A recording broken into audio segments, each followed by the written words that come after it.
So I figured it was time for some redemption.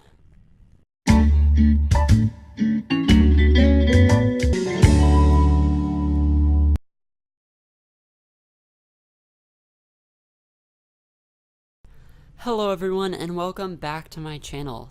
Today's video is something kind of different. It's kind of a challenge, sort of not. So today I am doing the Draw That Again challenge.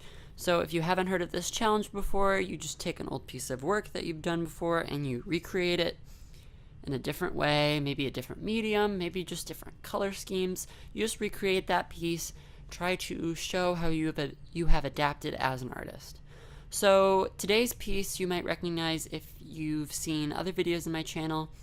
While I created this piece originally only like 2.5 months ago, I thought I should revisit it because in the first video on my channel, I drew this piece and I did a 3 marker challenge and it went horribly wrong. I used a terrible paper, it looked streaky, it didn't look right at all, so I figured it was time for some redemption.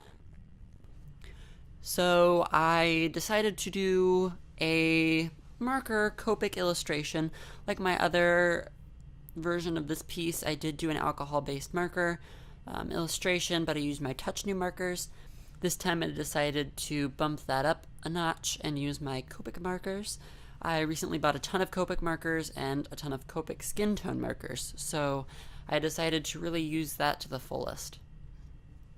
So if you haven't seen this piece before, the subject is just of this woman with this hair that's defying gravity. It goes straight up. I used to do that all the time. I've been kind of shying away from that, being more realistic with my hair, but I might revisit this someday with the portraits that I draw because it creates some really great eye movement in the piece. So if you remember my first video on my channel, I did a very different color scheme than what I'm doing now. The hair was this pinkish red color, the skin was like hot pink, like baby bubblegum pink, and the circle background was this emerald green color. So in today's rendition of this piece, I decided to do very realistic skin tones with my Copics. So I used E000, E00, E11, and E93, which are just some great variation of Copics. The first 3, the E00, E000, and E11, are all very orangey, pale skin tone colors, and that was my range of colors. So my overall color was that E00, and I added in some minor shadows with the E00 and some heavy shadows with that E000, and then blended them all out again with the E00. Then I added in some blush with that E93, which is light tea rose. Now, something that's also different in this piece is the very back of the back is completely white. I wanted some like stark highlights in this piece. When I do a really light skin tone, I at least want one area just to be pure white. It adds a lot of contrast and just it differentiates the value, the tones of values that you have. It gives it a wider spectrum of values. So that's what I did here. I laid out all the skin tone and blended it all out, and then I blended that one area out into white using the Copic Colorless Blender, which is just a marker filled with clear ink. Here I'm doing a gradient of the hair. This is originally what I wanted to do with the piece. Just try to have like this ombre, but that was like fully exposed because it was going up, but I didn't draw the right markers for that. So I decided to take advantage while I had the chance this time.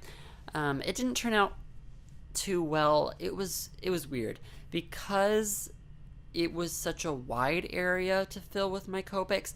It was hard to blend the colors together. I mean, it doesn't look awful by any means, but it looks kind of stripey, which doesn't look odd in the piece because obviously this piece isn't realistic, but I was still hoping for a greater gradient, but that didn't happen.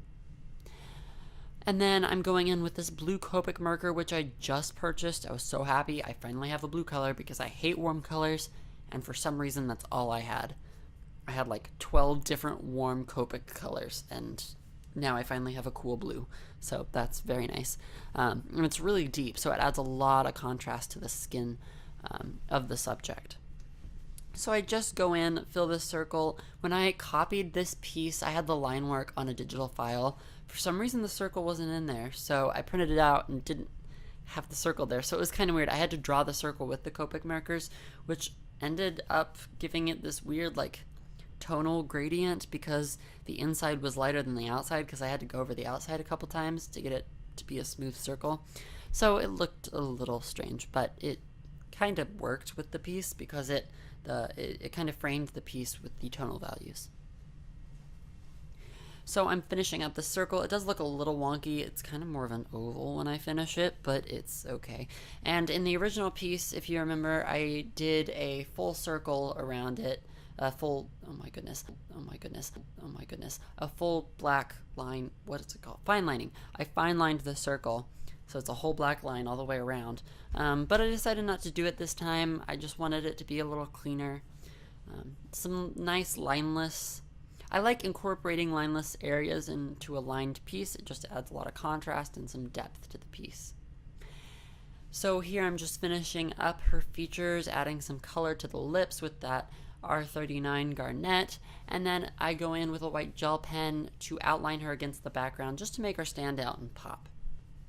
So that's about it for today's video. I hope you enjoyed today's video, and if you did, make sure to like, and don't forget to subscribe to my channel and always hit that notification bell so you don't miss a future video.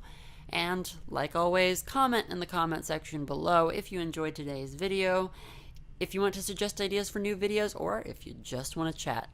I'll see you guys next time. Bye.